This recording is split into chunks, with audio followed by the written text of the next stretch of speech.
Developing right now, residents were allowed to return to their homes after a grass fire forced them to evacuate last night. That's right. Now, that fire is burning near Smithville. It's about 10 miles southeast of Bastrop in Bastrop County, and we all know how hot it's been recently, how windy at least it's been in our area recently, and that's been just a tough combination for people trying to battle fires. And we do know that the Forest Service is coming in later this morning to help firefighters currently on the scene, and we want to go right now to our reporter on the scene, Adam Bennett. He's been there throughout the night and actually got an exclusive look at the battle that firefighters are dealing with right now. That's about 10 miles southeast of Bastrop, where Smithville is located. And Adam, what's the latest there?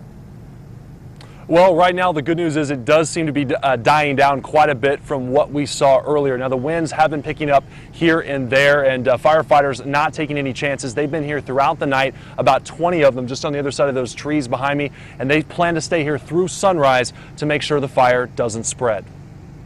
This is what we saw when we rode up to the fire line this morning. Flames burning small trees and patches of grass, lots of embers, and firefighters parked just yards away, keeping an eye out to make sure it doesn't spread.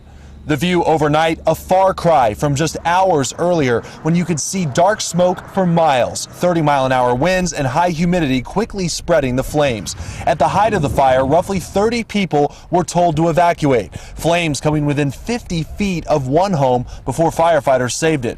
Those living near the start of the fire told us they're counting their blessings. And you know, you'd look and it'd be turning white from looked like they were getting it under control, and then it'd go really dark black again. It's like, and you know, quite honestly, I think my first thoughts, or not my first, but you know, my thoughts started being, please, we don't need a repeat. You know, we did this 2 years ago. An employee at the rec center says though it was set up as an emergency shelter, nobody came in. And so far, there have been no reported injuries, also no reports of any structures damaged as well. So again, Texas Forest Service expected to come out here at about 7:30 this morning and help the local crews to try to get this fire out once and for all. Reporting live in Smithville, Adam Bennett, News 4 San Antonio. All right, thank you, Adam.